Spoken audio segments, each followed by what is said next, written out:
They rise from the desert like giants, frozen in time. They stand taller than 40 stories. They weigh over 6 million tons. They were already ancient when Julius Caesar arrived in Egypt, already crumbling when Jesus of Nazareth walked the hills of Galilee, and they'll likely still be here long after we're gone. For over 4 millennia, the Great Pyramids of Giza have stood motionless, unmoved by war, untouched by empire. It isn't just stone stacked on stone. It's a monument to human ambition, to ingenuity that defies explanation.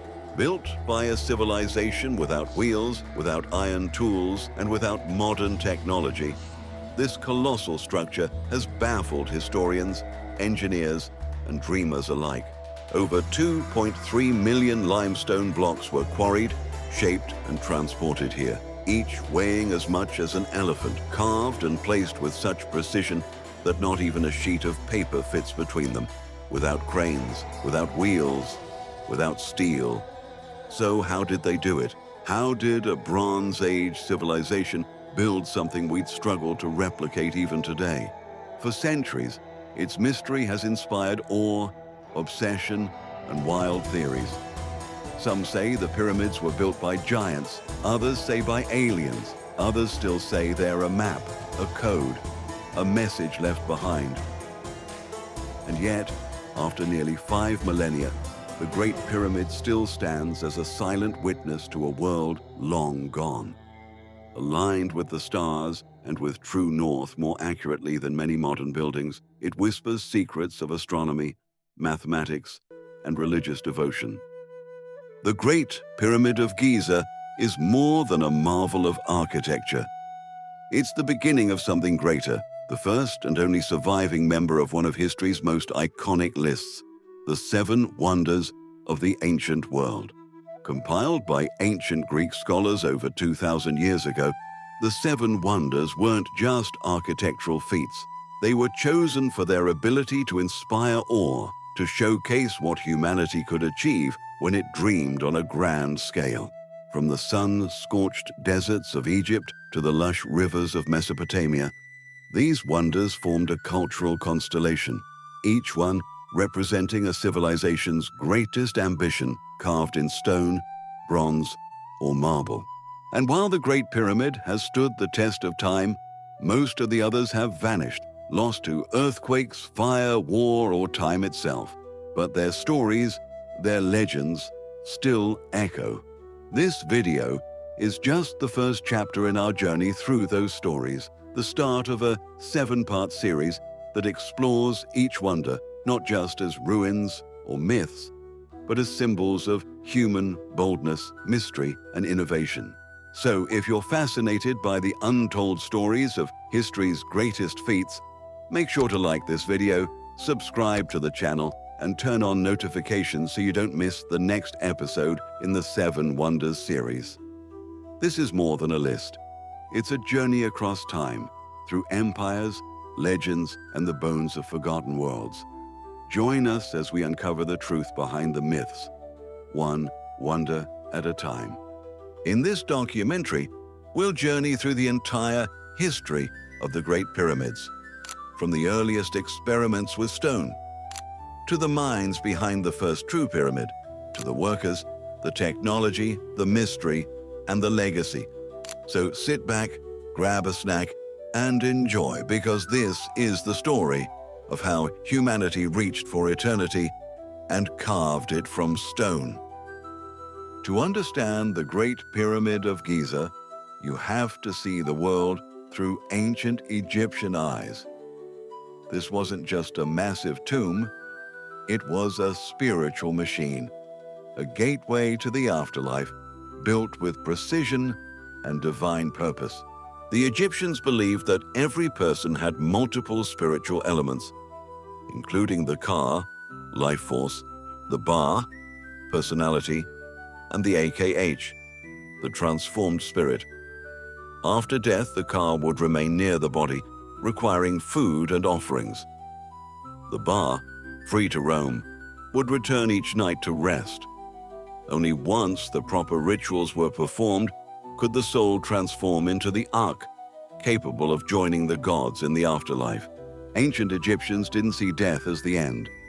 They saw it as a transition, a journey from this life to the next, a crossing from the land of the living to the eternal fields of paradise known as the Field of Reeds. But that journey wasn't guaranteed. To reach the afterlife, your soul had to be prepared, protected, and judged. Central to this belief was the weighing of the heart ceremony. According to the Book of the Dead, the deceased would stand before the god Osiris, ruler of the underworld. The person's heart was placed on one side of a golden scale, weighed against the feather of Ma'at, the goddess of truth and justice. A heart heavy with sin would be devoured by Ammit, a monstrous creature part lion, crocodile, and hippo.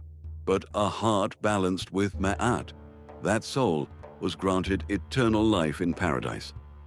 This belief in moral judgment gave structure to Egyptian society, emphasizing truth, harmony, and ethical living. With so much riding on the afterlife, the tomb wasn't just a place to rest. It was a spiritual workshop filled with everything a soul might need: amulets, canopic jars, ritual texts, and even model servants were buried with the deceased, all meant to serve and protect the soul in its journey. And for the kings, seen as living gods, the stakes were even higher. Their tombs had to be perfect, their burial rituals flawless. The pyramid, then, was not simply a show of power. It was an insurance policy for the afterlife. The pyramid's shape wasn't arbitrary. Its pointed form represented a ray of sunlight, a direct connection to the heavens. Pharaohs believed they would ascend the sky like the sun god Ra, merging with the cosmos and taking their place among the stars. Some pyramids even have shafts aligned with stars like Orion and Sirius, believed to guide the soul toward the divine. Egyptian religion was not just a belief system, it was an entire worldview built on Ma'at, the concept of cosmic order, truth, and balance. Every ritual, every structure, every offering was a way to maintain Ma'at. Chaos, called Isfet, was the enemy, and it was through daily devotion and monumental works that Egyptians held it back.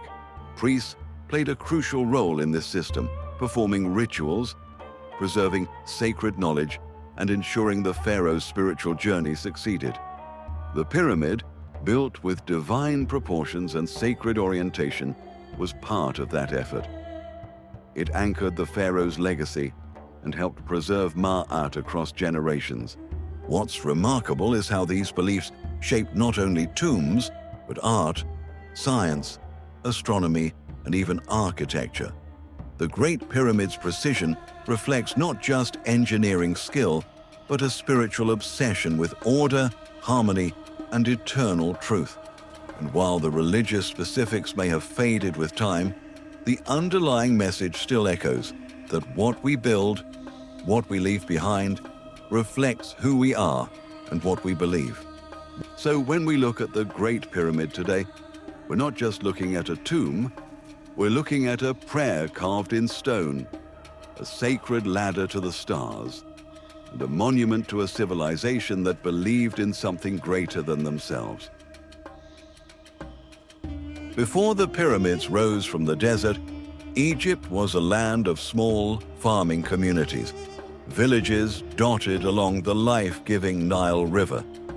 For thousands of years, these early people depended on the river's flood cycle, which deposited rich, black soil perfect for crops. But it wasn't just water that shaped this civilization. It was the land itself. The Nile carved a narrow, fertile corridor through a vast desert.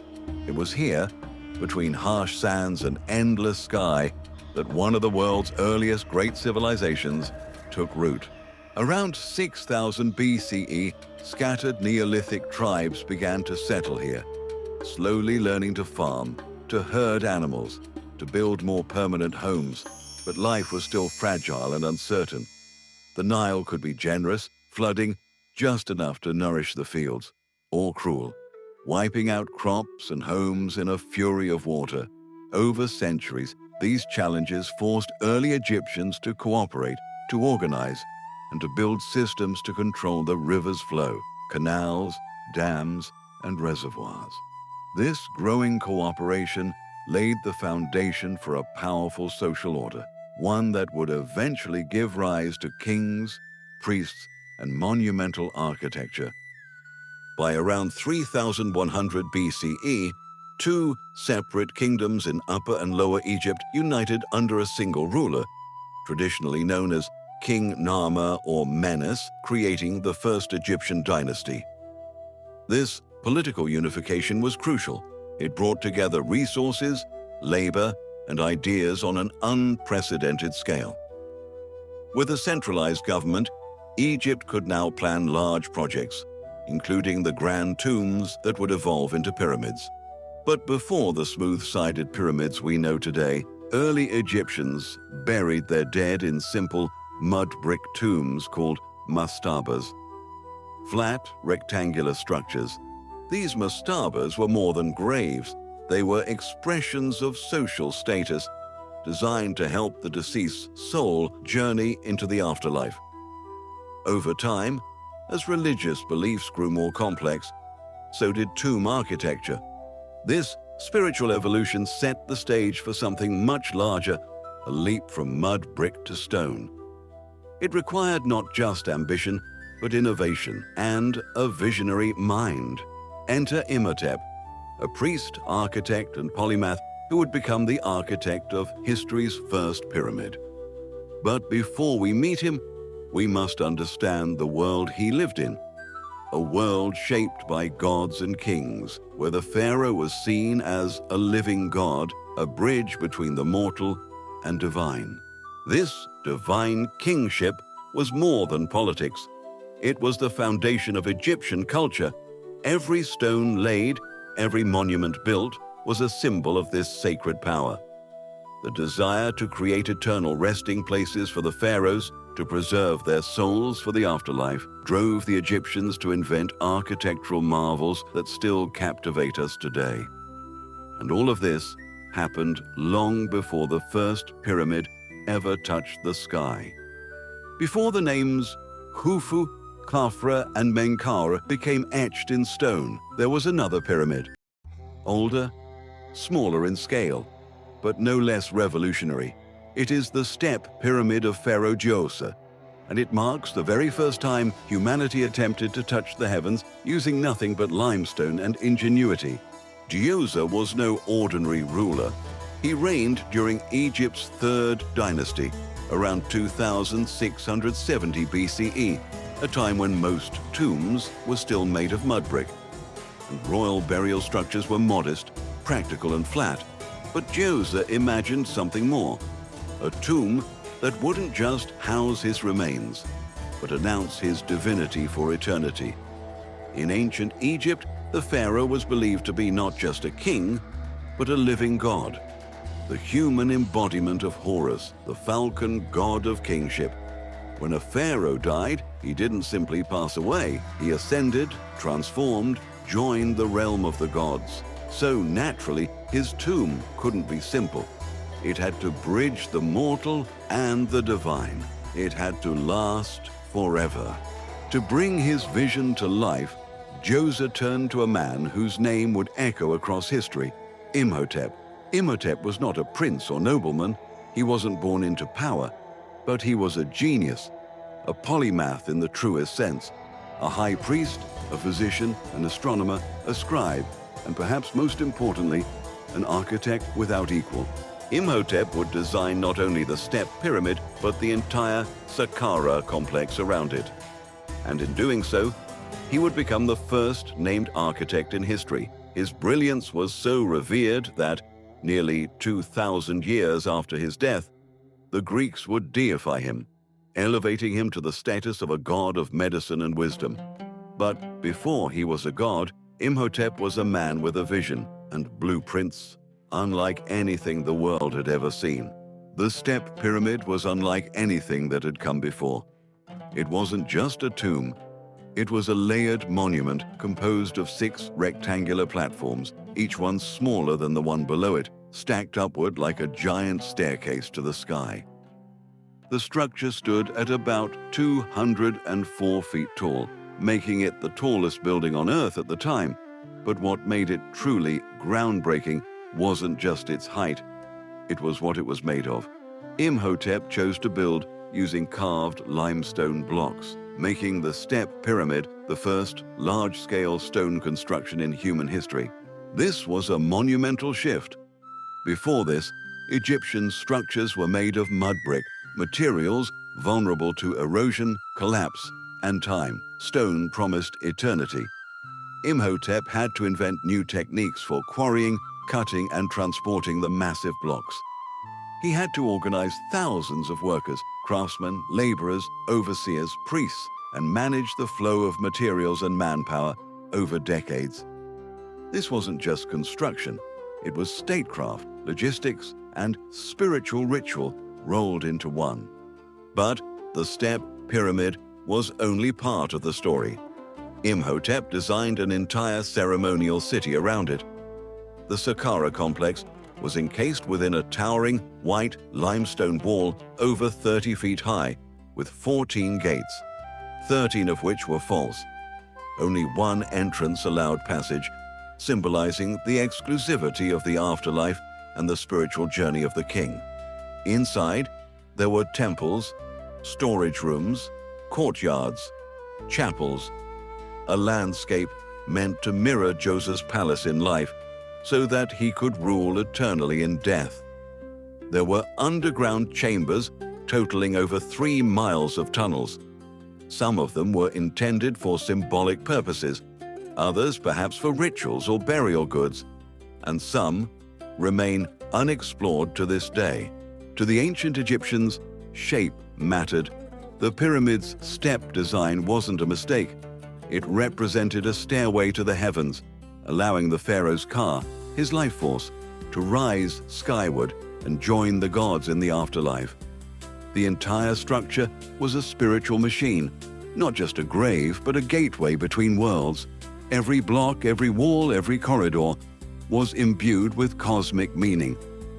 Djoser's Step Pyramid wasn't just a tomb, it was a blueprint, a prototype for all that would follow. It changed how Egyptians thought about death, power, and architecture. It inspired generations of pharaohs to reach even higher, to flatten the steps into smooth sides, to build bigger, grander, more geometrically perfect pyramids. Without the Step Pyramid, there is no bent pyramid, there is no red pyramid, and there is no Great Pyramid of Giza. It all began here with a visionary king and an architect who dared to build for eternity. When Pharaoh Djoser died, he left behind more than a tomb. He left behind a challenge. To future kings, the Step Pyramid at Saqqara was more than stone. It was a benchmark, a bold declaration: we can build for eternity. And the next great pharaoh, Sneferu, took that challenge personally. Sneferu was the first pharaoh of Egypt's 4th dynasty, and his ambition knew no bounds. Where Djoser had built 1 pyramid, Sneferu would build 3, and in doing so, redefine architecture forever. He ruled for over 2 decades, and during that time, he would oversee more large-scale construction than any pharaoh before or after him. His legacy isn't just in what he built, it's in how he learned from failure. Sneferu's first pyramid at Meidum was ambitious, an early attempt to transition from step design to smooth-sided geometry. But the engineers may have moved too quickly. Originally constructed as a step pyramid, Meidum was later filled in to give it smooth, sloped sides. But the internal support was flawed. The outer casing collapsed, either during construction or shortly after completion. Today, the Meidum Pyramid lies in ruin, its core exposed like a broken shell. But even in failure, it taught a valuable lesson. You cannot rush permanence. Sneferu's next project was even more daring, a massive pyramid at Dashur. This time, the builders used true smooth sides from the beginning, the angle of inclination, a steep 54 degrees, but halfway up, cracks began to form. The weight of the stone was threatening to collapse the structure again. Rather than abandon it, the builders made a decision that defines the monument to this day. They adjusted the angle mid-construction. The upper half was built at a gentler 43 degrees, giving the pyramid its unique bent profile. The result is the aptly named bent pyramid, a symbol of trial, error, and adaptation. And yet, for all its flaws, the bent pyramid still stands. Nearly 344 feet high, and remarkably, it still retains much of its original smooth limestone casing. One of the few in Egypt to do so. It's a window into how ancient builders were learning, problem-solving in real time, using observation, intuition, and sheer determination. Sneferu's third pyramid, just a few miles north of the bent pyramid, was his masterpiece. It's called the Red Pyramid, named for the hue of its weathered limestone. Built at a safer 43-degree angle from base to peak, it stands over 340 feet tall, with a base stretching more than 720 feet on each side. It was the first successful, smooth-sided pyramid in history, the final product of decades of trial and error. It was also Sneferu's final resting place. The Red Pyramid didn't just end Sneferu's architectural journey, it opened the door to what came next, because watching and learning from this process was his son. Sneferu's son, Khufu, would inherit more than the throne. He inherited the lessons of Meidum, the adaptations of Dahshur, and the success of the Red Pyramid. With these lessons, Khufu would order the construction of something never before imagined, a pyramid taller than all others, more precise, more massive, more ambitious, and somehow, against all odds, his builders would succeed. That pyramid would become one of the 7 wonders of the ancient world, and the only one that still stands today. The Great Pyramid of Giza. In many ways, Sneferu's story is more human than divine. He didn't get it right the first time, or even the second, but he learned, he adapted, and he left behind a blueprint in stone that would shape one of the greatest achievements in human history.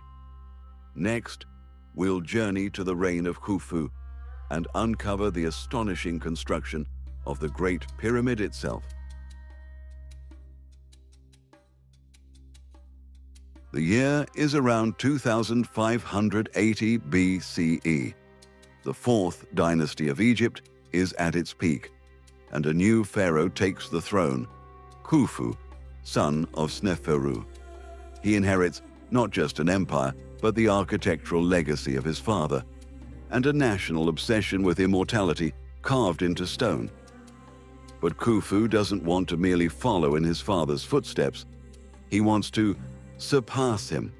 He envisions something unprecedented, a pyramid larger than anything the world had ever seen, and against all odds, he succeeds. Known in Greek as Cheops, Khufu ruled for about 23 to 30 years, though little survives of him today beyond this single massive achievement. Ironically, we have no statues of him intact. Only a tiny 3-inch ivory figurine discovered at Abydos offers a glimpse at his likeness, but his pyramid, standing nearly 481 feet tall when first completed, has outlived every other monument of his era. It's estimated to contain over 2.3 million stone blocks, each weighing between 2.5 to 15 tons. The base covers 13 acres, each side once measured around 755 feet, aligned almost perfectly to the 4 cardinal points. It wasn't just the scale that was radical, it was the planning. The pyramid was constructed at Giza, a limestone plateau west of modern-day Cairo. Giza was chosen for several reasons. Solid bedrock provided a stable foundation. The Nile River was close enough to transport materials. Nearby limestone quarries could be tapped for the outer casing, but raw material was only part of the equation. Khufu needed manpower, a city of workers. For centuries, legends claimed the pyramids were built by slaves. But modern archaeology tells a different story. In the 1990s, archaeologists Zahi Hawass and Marek Lena uncovered something stunning: a workers' village just south of the pyramid complex. It contained sleeping quarters, industrial-scale bakeries, cattle bones from high-quality cuts of meat. Even graffiti signed by work gangs with names like the Drunkards of Menkaure or Friends of Khufu. These weren't slaves. They were skilled laborers, fed and housed by the state. It's believed around 20,000 to 30,000 workers labored in rotating crews. Many may have been seasonal workers, especially farmers during the Nile's flood season. They were supported by an entire infrastructure: cooks, brewers, physicians, priests. What you're seeing is one of the earliest examples of organized labor in recorded history. Let's talk stone. The core blocks were quarried nearby from Giza's limestone plateau. The outer casing stones, shining white Tura limestone, were brought across the Nile by barge. The interior chambers, including the king's chamber, used pink granite from Aswan, nearly 500 miles to the south. How did they move such massive stones?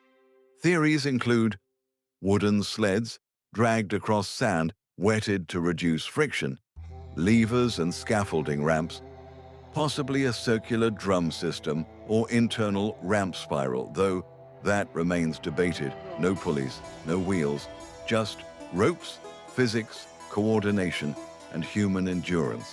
What about tools?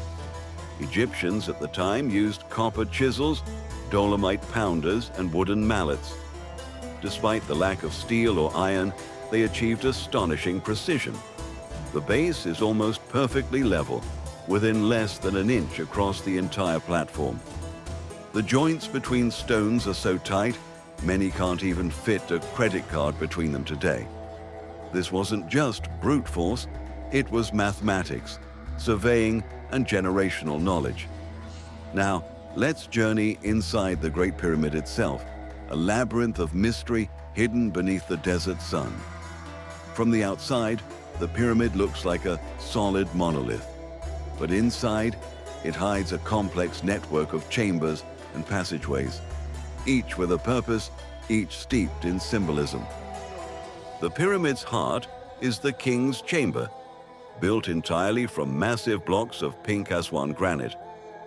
This room measures approximately 34 feet long, 17 feet wide, and 19 feet high. Astonishing for its time and construction method. Above it, a series of relieving chambers act like a stone shock absorber, protecting the chamber from the immense weight of the pyramid above. Leading down to the king's chamber is the Grand Gallery, a soaring corridor over 150 feet long with corbelled walls reaching 28 feet high. Its precise angles and construction remain a marvel. The Queen's Chamber, located lower in the pyramid, is smaller and less ornate. But what fascinates researchers are two narrow shafts that extend from this chamber, one pointing roughly toward the star Alnitak in Orion's belt, the other toward the star Sirius. These alignments suggest the shafts were built with astronomical and religious significance, perhaps designed as pathways for the pharaoh's soul to reach the stars. Below ground lies the subterranean chamber, hewn directly from the bedrock beneath the pyramid. Unlike the upper chambers, it appears unfinished, with rough walls and an eerie atmosphere. Scholars debate its purpose. Some say it was a symbolic underworld tomb. Others think it may have been an abandoned burial chamber. The Great Pyramid is aligned with stunning accuracy to the cardinal points: north, south, east, and west. Modern measurements show it's off by less than 0.05 degrees, a feat of surveying that still amazes engineers today. Some theories suggest the ancient Egyptians used the circumpolar stars to align the pyramid at night, while others believe the Nile itself served as a geographic reference. This precise orientation reinforced the pharaoh's divine connection to the cosmos, linking earth and sky in stone.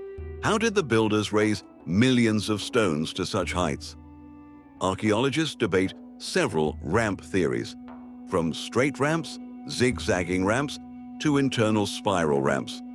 Each has pros and cons, but none is universally accepted. Recent discoveries of ancient papyrus, like the Diary of Mera, a logbook by a royal inspector, offer rare insight. It details the transportation of limestone from Tura to Giza, shedding light on the logistics behind the pyramid's outer casing.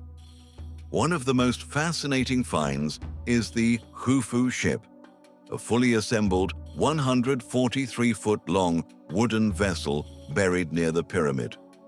Thought to be a solar bark, it symbolized the pharaoh's journey with the sun god Ra in the afterlife. It's the oldest intact ship ever discovered, painstakingly reconstructed, and now displayed at the Giza Solar Boat Museum.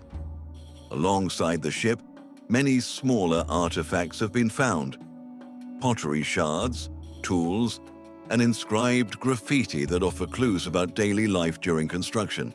After nearly 4,600 years, the Great Pyramid still holds secrets. No ancient texts describe exactly how it was built. No records tell us about the workers' rituals or construction methods in full detail. And inside, hidden chambers and voids recently discovered by modern scanning technologies hint there's still more to uncover.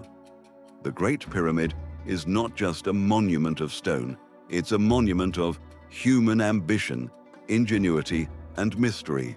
It continues to inspire wonder centuries after its creation. At its center sits a single object, a sarcophagus carved from a single block of rose granite. Its lid is gone, its occupant never found. No inscriptions, no hieroglyphs, no name. Some say this was the final resting place of Pharaoh Khufu, builder of the pyramid. Others believe he was never buried here at all, because for all its name suggests, the king's chamber feels less like a tomb and more like a machine. Its proportions are no accident. The chamber is a masterpiece of ancient engineering.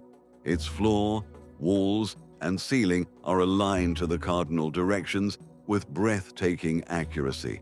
Its dimensions are encoded with mathematical constants: the golden ratio, pi, even relationships to Earth's radius and curvature. Coincidence or knowledge far ahead of its time? Above the chamber are 5 stacked granite relieving chambers discovered by Colonel Richard Weiss in 1837. They weren't meant to be seen, only to protect. Their sole function: to distribute the unimaginable weight of stone above, an estimated 6.5 million tons pressing down from the pyramid's apex. These chambers absorb and redirect stress, a concept that took modern architects centuries to rediscover. And yet, the ancient Egyptians had done it flawlessly. Even stranger, the sarcophagus doesn't fit through the passageways leading to the chamber, meaning it was placed there before the pyramid was sealed. Whatever purpose this room served was determined from the very beginning, but the mystery runs deeper. Some researchers claim the granite itself holds electromagnetic properties, that the chamber once resonated with sound or energy. Others point to its alignment with celestial bodies, notably the star Al-Nitak in Orion's belt. Ancient texts speak of the pharaoh's soul ascending to the heavens. And here, in the center of this stone labyrinth, the king's chamber might have been a launch pad for eternity, a place where spirit met starlight, where death was not the end, but a transformation. And yet, for all its symmetry and symbolism, the chamber remains silent. It has witnessed no coronations, no burials, no voices for thousands of years, just the creak of footsteps, the flicker of torches, and the questions echoing through its granite walls. Who built it? Why does it exist? And what did they know about the stars, about energy, about the nature of immortality? The king's chamber is more than stone and shadow. It's a riddle set in granite, a chamber not just for a king, but perhaps for a god. It sits quietly beneath tons of limestone, a chamber sealed within the core of the Great Pyramid. No inscriptions, no paintings, no sarcophagus, just smooth walls, strange architectural features, and a silence so deep it almost hums. This is the Queen's chamber. But here's the truth. No queen was ever buried here. Its name is a mistake, a label passed down from early Arab explorers, men who believed the upper chamber must belong to a king, and the lower to his queen. But the ancient Egyptians left no such clue.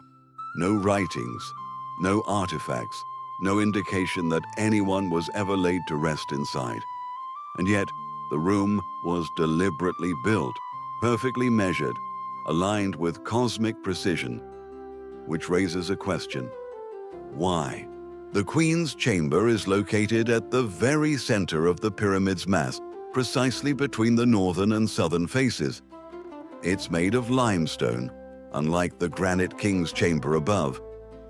Its ceiling rises in a pointed gable, perhaps to redirect weight, or perhaps for reasons we still don't understand. But it's not the layout that haunts researchers, it's what lies behind the walls. In the 1990s, a team of engineers began exploring the narrow, square shafts that rise from the Queen's chamber toward the exterior.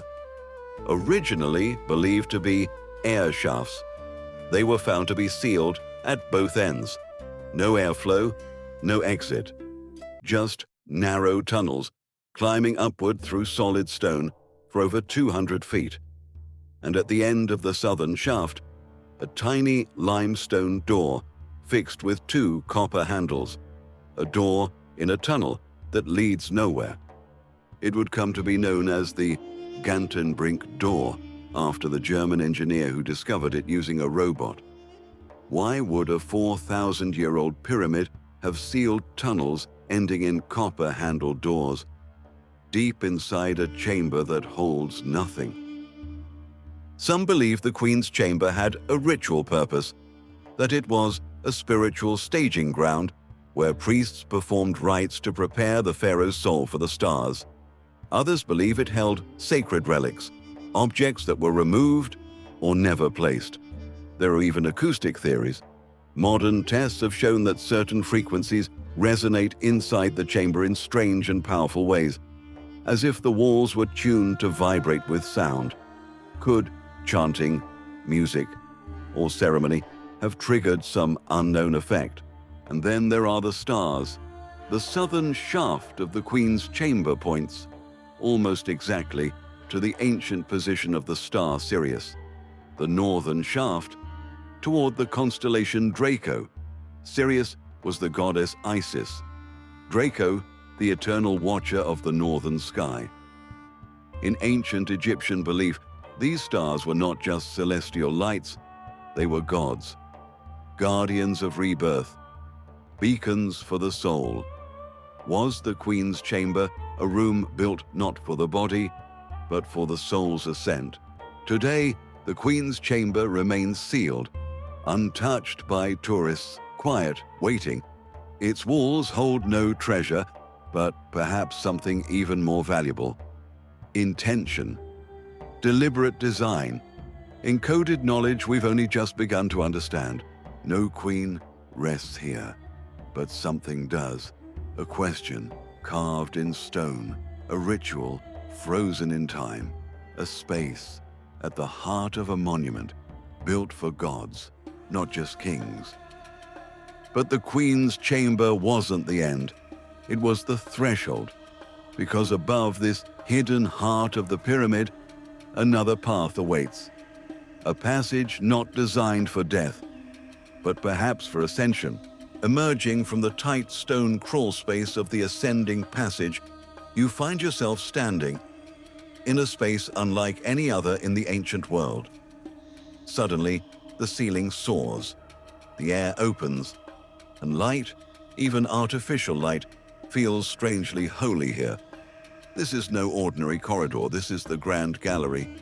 At over 150 feet long and 28 feet high, the Grand Gallery is a marvel of impossible geometry. It rises on a steep incline, lined with corbelled limestone walls that step inward with perfect symmetry, 7 layers deep on each side. The ceiling above narrows into a razor-straight slit of stonework, dispersing the unimaginable pressure of the pyramid above.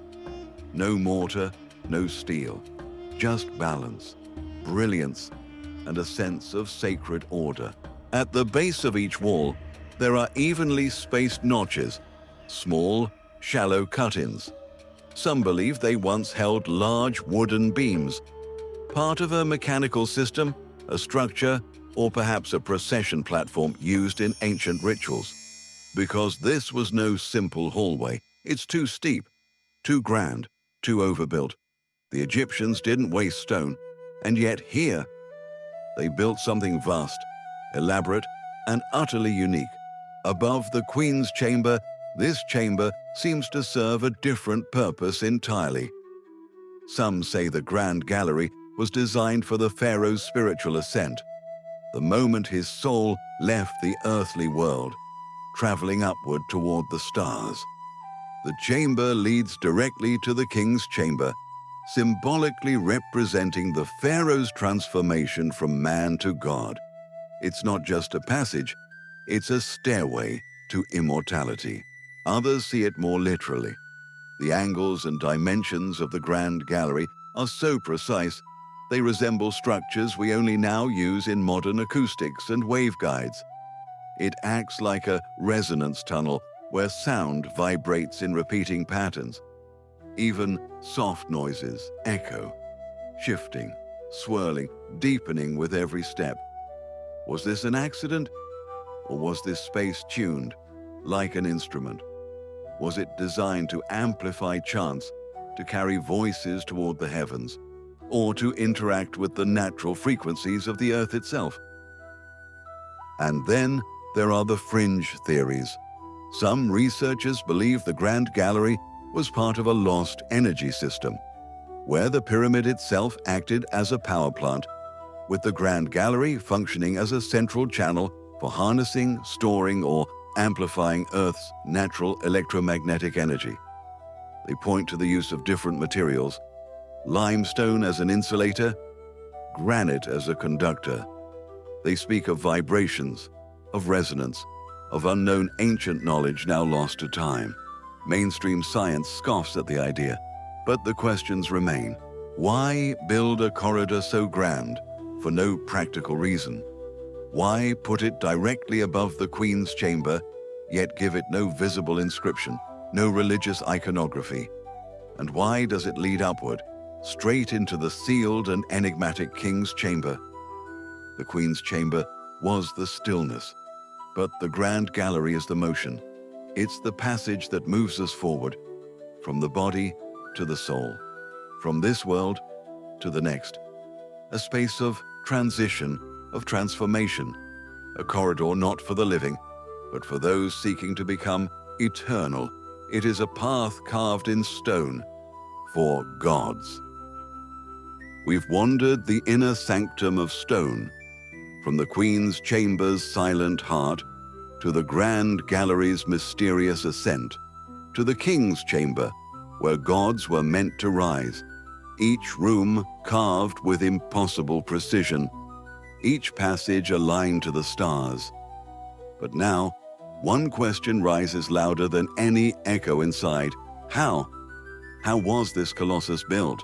Over 4,500 years ago, an ancient civilization with no iron tools, no cranes, no trucks or digital blueprints, stacked over 2.3 million stones, some weighing more than 50 tons, into a pyramid that rises nearly 500 feet into the sky. And they did it with a level of precision modern engineers still struggle to replicate. It is one thing to stand inside its chambers, to feel the weight of its mystery pressing down from above. It is another entirely to imagine the thousands of workers, architects, and laborers who made it real. So now, we leave the silence of the inner sanctum and step outside, into the dust, the sun, and the roaring ingenuity of the ancient world. Outside the pyramid's walls, the desert once pulsed with motion, a living machine of workers, sleds, ramps, and stone. Tens of thousands of laborers under the blistering sun, quarrying, dragging, lifting for decades, and yet the scale remains unmatched. The precision, unthinkable. It's time to look beyond the shadowy halls and into the worksite of eternity, because what was built was not just a tomb. It was a legacy, etched into the earth by hands that vanished thousands of years ago. The Great Pyramid didn't just rise from the desert as a feat of engineering.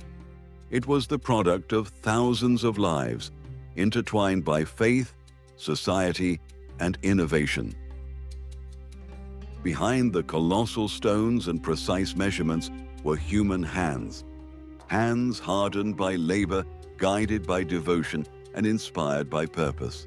Imagine a sprawling workers' village bustling with activity, the air filled with the sounds of chisels striking stone, the grunts of men hauling blocks, and the chants of priests conducting sacred ceremonies.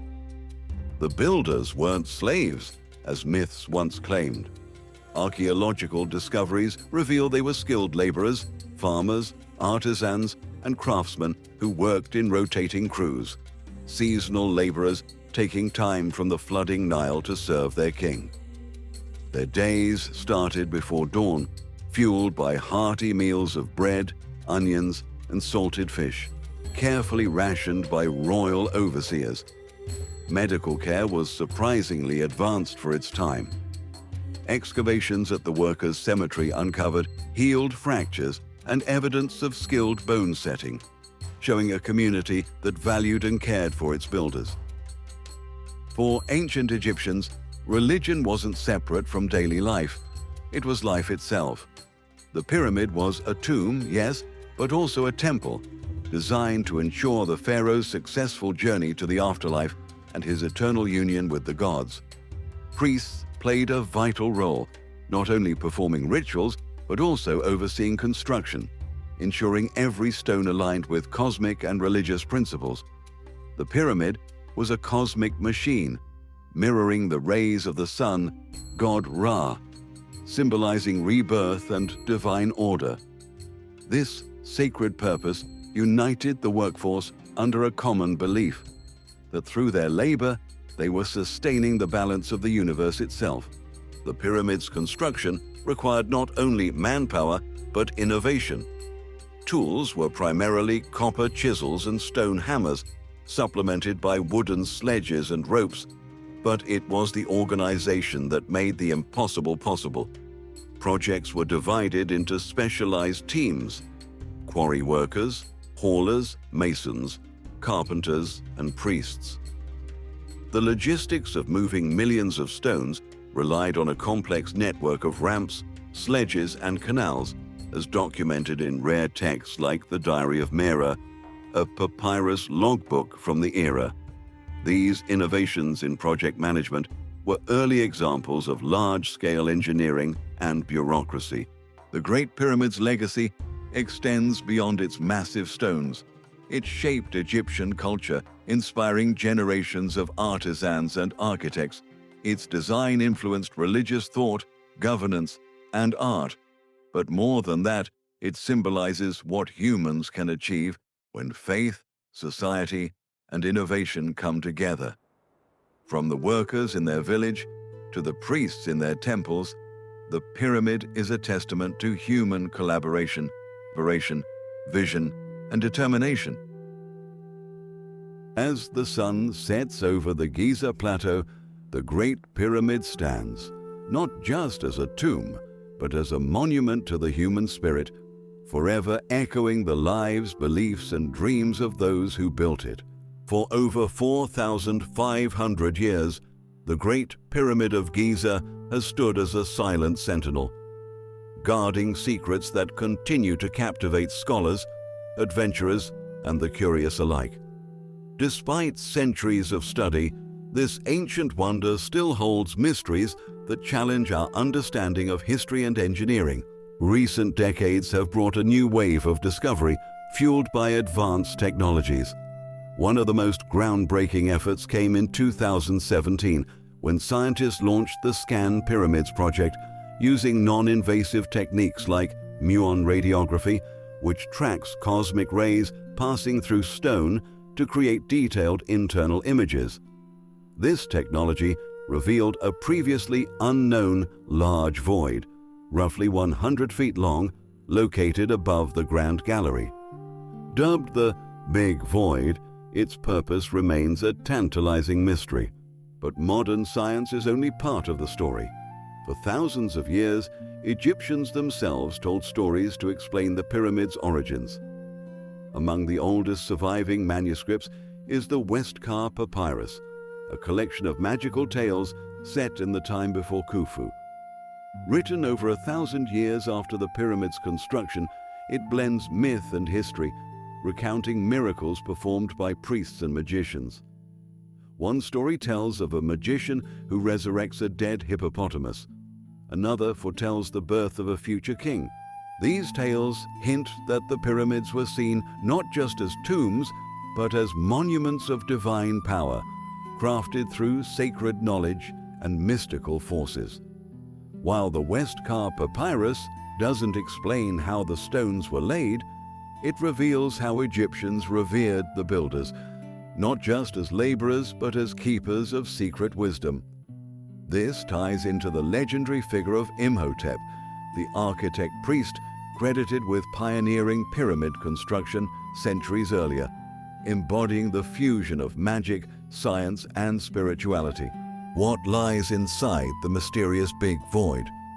Could it be an undiscovered burial chamber, a structural relief, or a hidden passage? Archaeologists have long debated hidden rooms, shafts, and tunnels inspired by ancient texts and cutting-edge scans. But even after centuries of excavation and generations of research, the Great Pyramid still holds surprises. In 2017, scientists made a discovery that shocked the archaeological world. And they didn't do it with shovels. They used cosmic rays. Through a process called muon tomography, a kind of X-ray that tracks subatomic particles raining down from space, researchers scanned the pyramid, looking for hidden voids or unknown chambers. And what they found was a space, a massive, hidden cavity suspended above the Grand Gallery, roughly 30 meters long, about the size of a subway car, completely sealed off from any known passageways. They called it the Big Void. This wasn't a structural crack or a construction flaw. It wasn't an accident. This chamber was intentionally built, but never used. At least not in any way we currently understand. No entrance, no markings, and no known way in. Its purpose? Still unknown. Some argue it's just a clever architectural feature meant to redistribute weight from the stones above, but others believe it's something more. Maybe a hidden sanctuary, a chamber designed for ritual, or possibly a sealed-off vault, untouched since the pyramid's completion. The kind of place you don't accidentally leave behind. Whatever its purpose, the Big Void is proof that even now, with all our technology and all our theories, we haven't unlocked everything the pyramid is hiding, not even close. And as the mystery deepens, questions endure. How were stones fitted with such precision? What purpose did the Queen's chamber shaft serve? Did the pyramid function beyond a tomb, perhaps as a celestial calendar or power source? What else lies hidden within the heart of this ancient monument? Every new discovery brings us closer to unraveling the enigma, but the pyramid remains a monument to human ambition and mystery. The Great Pyramid invites us to keep questioning, exploring, and imagining, reminding us that history is alive and wonders remain to be revealed. The Great Pyramid of Giza is more than a marvel of ancient engineering. It's a timeless symbol whose influence rippled across civilizations and centuries, inspiring awe, imitation, and even myth. From the sands of Egypt, the pyramid shape traveled far. In Mesopotamia, the towering ziggurats share a similar stepped design, monumental structures dedicated to the gods. The Mesoamerican civilizations, such as the Maya and Aztecs, built stepped pyramids, likely inspired by a mix of local tradition and distant cultural echoes. While direct connections remain debated, the universal appeal of the pyramid form is undeniable. In classical Greece and Rome, architects admired Egyptian monuments, incorporating Egyptian motifs into temples, tombs, and public buildings. During the Renaissance and later periods, the fascination with pyramids and Egyptology surged, sparking a revival in pyramid-inspired architecture in Europe and America. The Washington Monument, completed in the 19th century, is a striking example, an obelisk paying homage to Egyptian grandeur. The Great Pyramid has fueled legends and conspiracy theories, from hidden chambers of untold treasure to alien involvement. It has appeared in literature, film, and video games, symbolizing mystery, power, and ancient wisdom. This cultural imprint keeps the pyramid alive in the popular imagination, attracting millions to its story each year. More than myth or architecture, the Great Pyramid teaches us about human potential. It showcases how a society driven by faith, leadership, and innovation can create wonders that endure millennia. This legacy challenges us to imagine what future civilizations will remember from our time. As we stand before the Great Pyramid, whether in person or through history, we're reminded that great achievements are born from vision, collaboration, and perseverance. The pyramid remains a bridge across time, linking ancient dreams to our present day and inspiring generations to reach for the extraordinary. When we gaze upon the Great Pyramid of Giza, its perfect angles and precise proportions hint at a deep understanding far beyond mere stone stacking. The ancient Egyptians were master astronomers and mathematicians, and their knowledge shaped every facet of the pyramid's design. One of the most astonishing features of the Great Pyramid is its exact orientation, aligned almost perfectly to the four cardinal points: north, south, east, and west. Scholars believe the builders used the stars to achieve this precision. The circumpolar stars, those that never set below the horizon, were key. By observing the rotation of these stars around the North Pole, Egyptian astronomers could establish true north.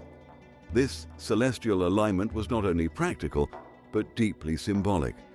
It connected the pharaoh's tomb to the eternal heavens, reinforcing his divine journey after death. The pyramid's dimensions are a marvel of geometry. Its base is nearly a perfect square, with sides measuring about 755 feet each. The slopes of the pyramid's faces are angled at approximately 51.5 degrees, a ratio that mathematicians note approximates the golden ratio, a mathematical constant often associated with beauty and harmony. Whether intentional or coincidental, this ratio adds to the pyramid's awe-inspiring balance. Tools included simple but effective instruments, plumb bobs, leveling instruments, and sighting rods. These tools helped builders translate complex astronomical observations into precise architectural plans. Some researchers propose that the layout of the pyramids at Giza mirrors the 3 stars of Orion's belt, a constellation associated with Osiris, the god of rebirth. The shafts inside the Great Pyramid's chambers also appear aligned with stars important in Egyptian cosmology, such as Sirius and Orion. These alignments may have served as spiritual conduits for the pharaoh's soul. In ancient Egypt, no star held more importance than Sirius, known as Sopdet in Egyptian lore. Sirius wasn't just a light in the sky, it was a symbol of life, rebirth, and timing. Every year, just before the Nile flooded its banks, Sirius would rise on the eastern horizon, its first appearance after weeks of invisibility. This moment, called the Heliacal Rising, marked the beginning of the Egyptian New Year. It wasn't coincidence. The Nile floodwaters brought fertility, growth, and prosperity, and Sirius announced its arrival. To the Egyptians, Sirius was sacred, a celestial messenger, a guide through time. She was often depicted as the goddess Isis, the divine mother, the resurrector of Osiris, and a central figure in the Egyptian cosmic balance. In temples aligned to the stars, priests would wait for Sirius's light to begin sacred rituals and agricultural cycles. Even today, its brilliance continues to shine as the brightest star in our night sky. But in ancient Egypt, it was more than light. It was a lifeline. In the night sky above ancient Egypt, 3 stars formed a familiar pattern, Orion's belt. To the Egyptians, these weren't just stars, they were sacred. They believed Orion was the celestial embodiment of Osiris, the god of the dead and ruler of the afterlife. And the alignment of the Great Pyramids, not random. The 3 pyramids of Giza, Khufu, Khafra, and Menkaure, mirror the position of Orion's belt with stunning accuracy. This wasn't aesthetic, it was spiritual design. The pharaoh, in death, was thought to ascend to the stars, joining Osiris in the heavens and continuing his rule beyond the grave. The shafts inside the Great Pyramid even aligned to Orion, aimed directly at the belt stars during the Old Kingdom era. They weren't for airflow, they were for the soul. Orion wasn't just a constellation, it was a cosmic gateway, a stairway to the afterlife, a divine map carved into the sky and echoed in stone here on Earth. Here's something that almost sounds too strange to be real. The geographic coordinates of the Great Pyramid of Giza are 29.9792 degrees north. That number isn't just a coincidence, it's the exact value to the 7th decimal place of the speed of light in meters per second, 299,792,458 meters per second. A match. That's almost eerie. Now here's where the mystery deepens. The metric system wasn't invented until the 18th century, and the speed of light wasn't measured with this kind of precision until the 20th. So how could a structure built over 4,500 years ago just happen to sit exactly on this coordinate?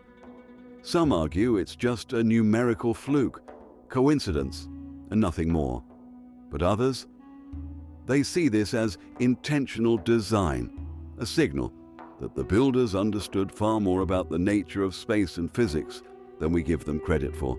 Could ancient architects have known the Earth so precisely? Could they have aligned this pyramid not just to the stars, but to the fundamental constants of the universe? We may never know for sure.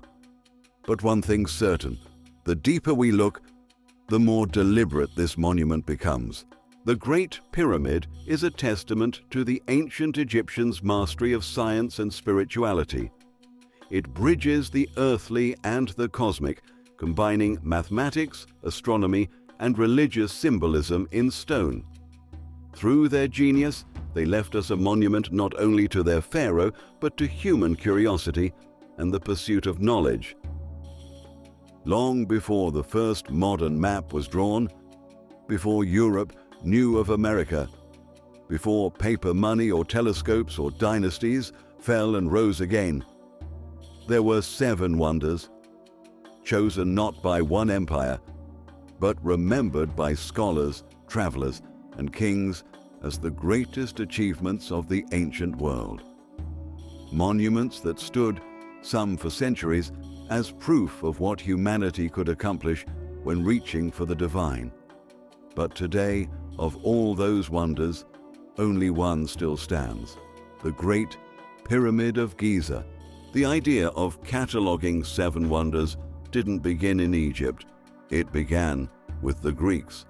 As their empire spread through the Mediterranean, as trade routes, war campaigns, and scholars crossed borders, Greek travelers began to record the most awe-inspiring landmarks they encountered. The earliest known list was compiled in the 3rd century BCE, likely by a man named Philo of Byzantium. But the foundation was laid by those who came before him, especially one man who redefined the known world: Alexander the Great. By the time of his death in 323 BCE, Alexander had conquered Persia, Egypt, Babylon, and beyond. He had united more of the ancient world than any man before him, and everywhere he went, he built, renamed, or revived cities.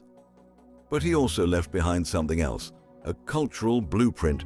His generals, scholars, and historians, many of them Greek, documented the most majestic places they saw along their conquests: temples, statues, gardens, tombs. Over time, those records began to crystallize into a symbolic list of 7, a sacred number to both the Greeks and Babylonians, linked to the 5 known planets, the sun and the moon. 7, as a number of cosmic perfection. These 7 became a kind of cultural scripture, not religious but mythic, a list passed down through generations as the ultimate collection of mankind's glory. They were the statue of Zeus at Olympia, seated, divine, and colossal; the temple of Artemis at Ephesus, a masterpiece of marble and flame; the hanging gardens of Babylon, lush terraces floating above desert sands; the lighthouse of Alexandria, guiding ships for miles with fire and mirror; the mausoleum at Halicarnassus, where death was honored through art; the Colossus of Rhodes, cast in bronze, towering over a harbor city; and of course, the Great Pyramid of Giza, already ancient when Alexander arrived in Egypt, already mysterious, already eternal. When Alexander marched into Egypt in 332 BCE, he did not destroy the pyramid. He honored it. He visited the oracle at Siwa to legitimize his rule, then founded Alexandria, a new capital of learning and empire, a city that would eventually house the lighthouse and the great library and become a crossroads of ancient and modern civilization. In this way, Alexander didn't just conquer the world, he curated it, and in doing so, helped inspire what would become the 7 wonders of the ancient world. But now, only one remains. The others have been lost to time. Earthquakes shattered Rhodes and Halicarnassus. Fire destroyed Artemis and Olympia. War erased the gardens, if they ever truly existed, and the lighthouse collapsed beneath centuries of tremors and tides. Yet the Great Pyramid still stands, not as a ruin, but as a survivor, stone stacked on stone, aligned to the stars, built with a precision that modern machines still struggle to explain. A monument to a civilization that no longer exists, but whose ambition still echoes. The Great Pyramid of Giza is more than a wonder. It's a time machine, a 4,500-year-old question mark carved in limestone, waiting for answers that may never come. It watched as Alexander rose, and it remains long after his empire fell. So when we speak of the seven wonders, we must begin with the last wonder standing, not just because it endures, but because it transcends. For over 3,000 years, the Great Pyramid of Giza stood sealed, untouched, unentered, its secrets locked behind walls of stone, its corridors swallowed by silence and time.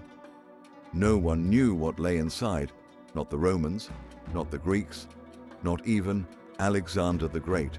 That changed in the 9th century AD. A powerful caliph named Al-Ma'mun, son of the famed Harun al-Rashid, arrived in Egypt with one goal: crack open the pyramid. Not for archaeology, but for treasure. Armed with workers, tools, and determination, his team began carving a crude tunnel into the northern face of the structure. They knew nothing of the inner layout. There were no blueprints, no maps, only rumor and ambition. And then, stone gave way to air. They had accidentally broken into a hidden corridor, a passage that would become known as the Ascending Passageway. Inside, they found no golden sarcophagus, no wall carvings, no inscriptions, just cold, echoing chambers of granite and limestone, and the weight of something ancient and deliberate. They had entered what we now call the Grand Gallery, a soaring stone tunnel unlike anything else in ancient architecture. Eventually, they reached a sealed chamber lined with massive granite blocks.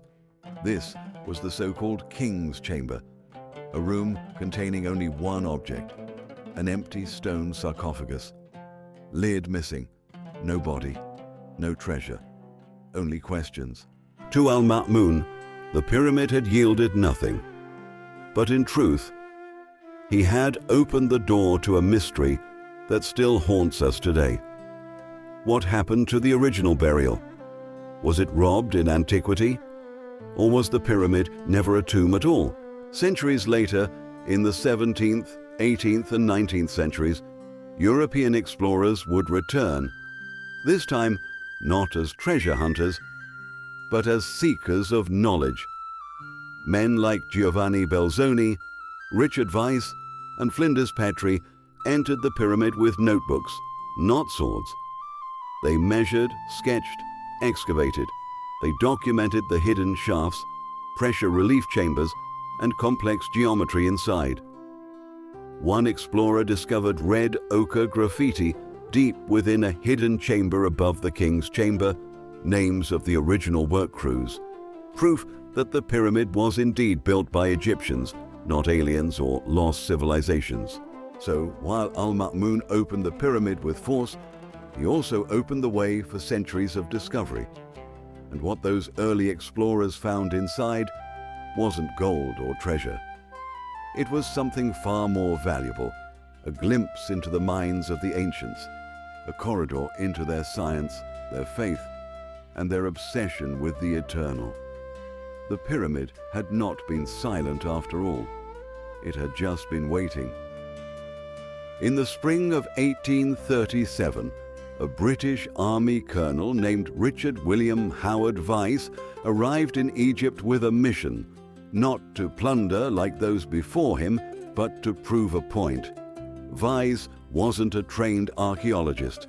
He was a soldier, a gentleman, a man with money and ambition. He wanted to etch his name into the legacy of the Great Pyramid, and in some ways, he did. Weiss took over a dig already underway inside the pyramid. Working with a team of engineers and laborers, he focused on the cramped passages above the so-called King's Chamber. Blasting his way with gunpowder, he uncovered a series of small, stacked spaces now known as the relieving chambers, meant to protect the chamber below from the crushing weight of millions of tons of stone. But what he found inside would define Egyptology for the next 200 years. Crude red paint, scribbled on the granite walls, cartouches, royal names written in ancient hieratic script, and among them, one symbol stood out: Khufu, the elusive pharaoh. The king, most believe, commissioned the Great Pyramid, a name missing from the pyramid's outer walls, missing from its interior. Until now. This was the smoking gun scholars had hoped for, proof that the pyramid had not been built by aliens or Atlanteans or a forgotten race, but by an Egyptian king of the 4th dynasty, 4,500 years ago. But not everyone believed it. Almost immediately, whispers of forgery began to surface. Vice had kept tight control of the site, no outside witnesses, no other scholars present when the markings were discovered. And curiously, the hieroglyphs bore unusual spelling errors. Some matched 19th century grammar books available in London. Others seemed too modern. Over time, researchers like Zechariah Sitchin and Scott Crichton accused Vice of fabricating the cartouches, not out of malice, but out of desperation. He had spent a fortune on his dig. He was being outpaced by rival archaeologists.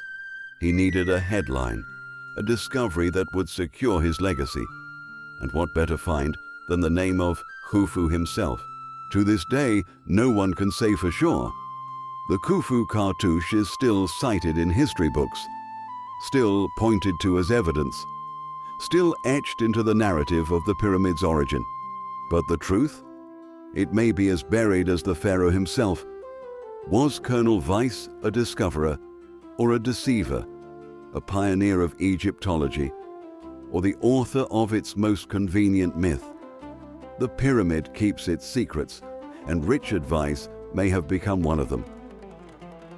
For nearly 4,500 years, the Great Pyramid of Giza has stood as a timeless symbol, bridging the ancient world with the present, inspiring scientists, architects, artists, and dreamers across generations. Its legacy is not confined to history books or dusty ruins. It lives on in the very fabric of modern culture and science. Scientists and engineers continue to study the pyramid, fascinated by its precision and design. From early Egyptologists who mapped the structure to today's researchers using lasers and cosmic ray scanners, the pyramid challenges our understanding of ancient technology and innovation.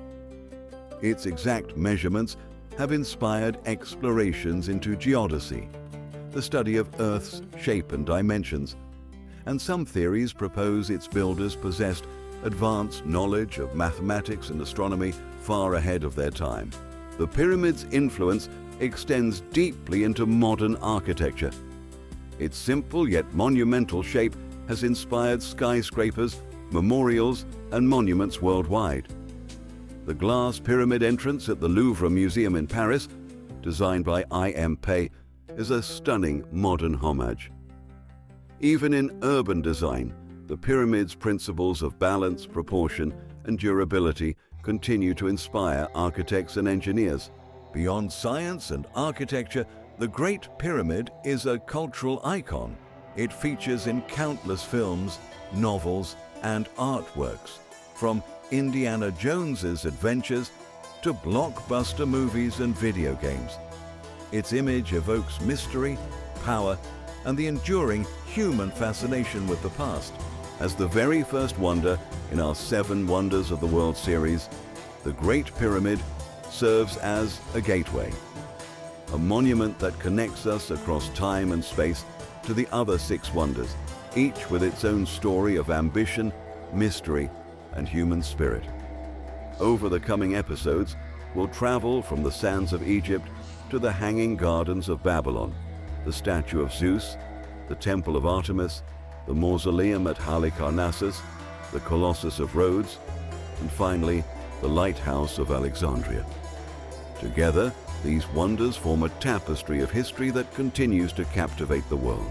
If you've enjoyed uncovering the secrets of the Great Pyramid, the first wonder of the ancient world, make sure to like this video, subscribe to the channel, and hit the notification bell. That way, you won't miss any of the upcoming videos as we journey through the rest of the 7 wonders of the ancient world, each revealing stories of incredible human creativity and endurance. Make sure to leave a comment on what your favorite ancient civilization is and why. Thank you for watching. And remember, these wonders are more than history. They are echoes of our collective human legacy. Until next time, keep exploring, stay curious, and keep the wonders alive.